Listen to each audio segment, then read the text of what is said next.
नमस्कार दोस्तों। तो आज हम लोग देखते हैं एमएमआर में क्या क्या सेटिंग कर सकते हैं और क्या क्या काम करता है।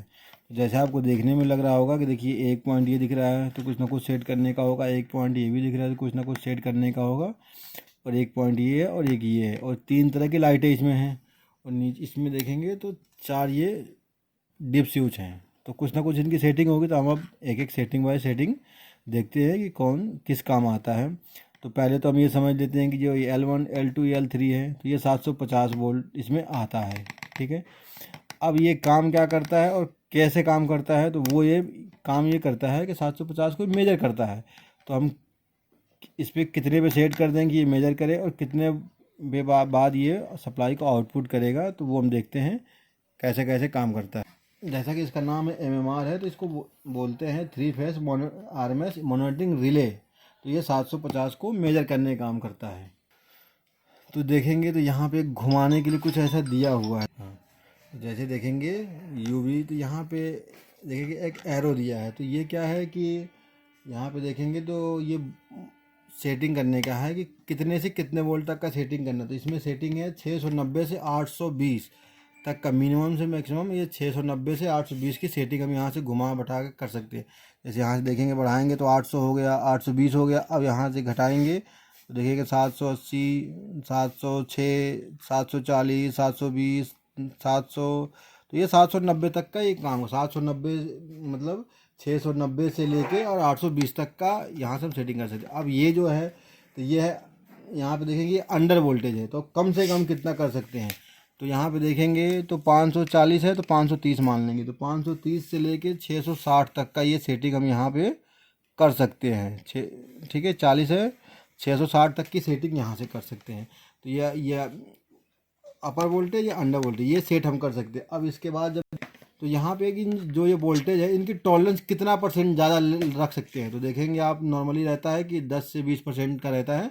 तो यहाँ पे है कि 2% से लेके 25% तक का वोल्टेज का इंटॉलरेंस रख सकते हैं। तो जो भी जितना परसेंट भी आप सेट करना चाहें यहाँ पे देखिए घुमाएंगे तो सेट कर सकते हैं। जैसे हमने मान लो कर लिया 7%, 10%, 13%, तो जो भी आप सेट करना चाहें उससे आप सेट कर सकते हैं। अब दूसरा है कि जो ये एमएमआर काम करे, जो इस रिले लगे, इसकी टाइमिंग क्या रखे, कितने देर बाद लाइट आने के बाद काम करने लगे, तो उसको सेट देखेंगे। जो टाइमिंग है तो 0.1 सेकेंड से लेके 30 सेकेंड तक की इसमें टाइमिंग है कि कितने देर में ऑपरेट होना है, वो हम यहाँ से सेट कर सकते हैं। तो देखेंगे यहाँ पे तो देखिए ये 0.1 से लेके चालू हो गया। अब यहाँ पे आप सेटिंग जो भी आप रखना चाहें 30। तो नॉर्मली ये सेटिंग है, इसको हम जहाँ से भी इस यहाँ सेटिंग कर सकते हैं कितना। अगर नहीं टाइमिंग देना तो यहाँ से हो गया। अब ये जो ये देखेंगे लाइट है, 3 लाइटिंग है।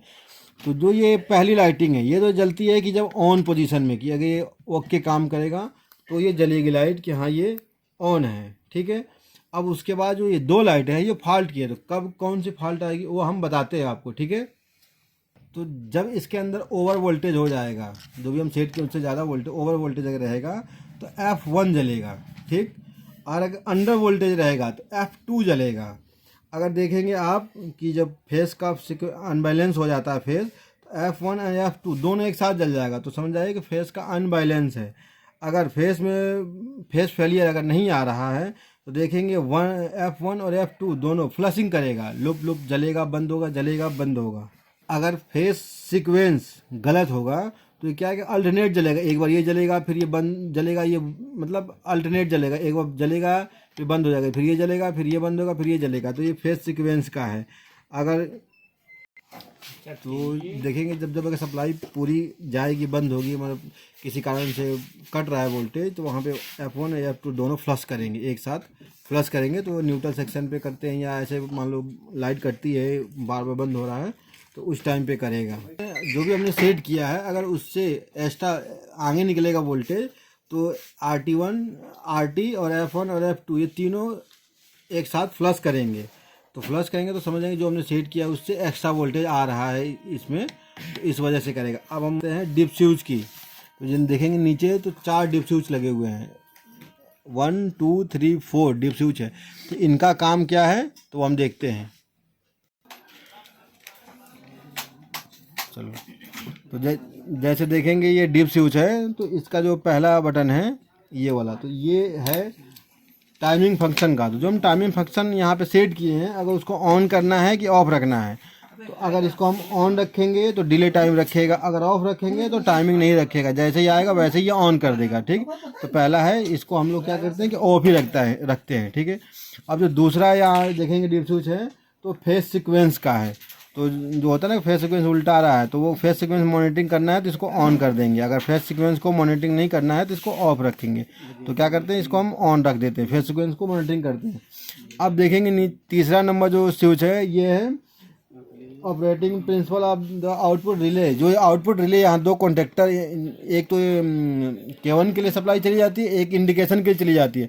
तो ये पूछ रहा है कि एक साथ दोनों को ऑन कराना है कि एक को ऑन कराना है। तो अगर हम इसको ऑफ रखेंगे तो एक साथ दोनों ऑन हो जाएंगे रिले। ठीक है। अगर ऑफ रखेंगे तो एक बार में एक ही ऑन होगा, तो इसके लिए हो गया। और ये जो 4 नंबर है, तो ऑटोमेटिक फेस सीक्वेंस करेक्शन के लिए है। तो ऑटोमेटिक फेस सीक्वेंस करेक्शन जब यूज होता है, जब इसी से हम नीचे भी सप्लाई ले रहे हो, तो हम क्या करते हैं, ऊपर ही सप्लाई लेते हैं, नीचे इसके लिए सप्लाई नहीं लेते, तो इसको हम परमानेंट ऑफ रखते हैं। वो किसी किसी में लगता है, लेकिन रेल में यूज नहीं होता है, तो इसको हम ऑफ रखते हैं। तो जो भी आप सेट करना चाहें, इससे आप इस तरह से सेट कर सकते हैं। तो समझ गए होंगे, बाकी आप समझ गए होंगे कैसे क्या है। देखिए, जो ये L1 L2 L3 है, तो ये जो रेड येलो ब्लू, तो ये 125 एम्पियर का जो HRC फ्यूज है, वहाँ से L1 रेड येलो ब्लू एक नेट का आ जाता है, दूसरा MR जो लगता है K4, और दूसरे नेट का वहाँ से आ जाता है। जो नीचे है यहाँ पे देखेंगे तो 6 पॉइंट है, तो हम 2-2 पॉइंट यूज करते हैं और 2-2 पॉइंट नहीं यूज करते। तो ये जो 2 पॉइंट यूज करते हैं, इससे हम ऑपरेट कराते हैं कॉन्ट्रैक्टर को, जो ट्रांसफार्मर सप्लाई आती है, और यहाँ से निकल के कॉन्ट्रैक्टर का K1 का A2 बन जाता है, और यहाँ सप्लाई आती है, और ये एक इंडिकेशन दिखाता है पैनल के ऊपर कि MMR ऑन का। तो ये इसलिए काम करता है। तो आप समझ गए होंगे कि MMR किस लिए काम करता है। वीडियो अच्छा लगे तो लाइक और सब्सक्राइब करें। धन्यवाद।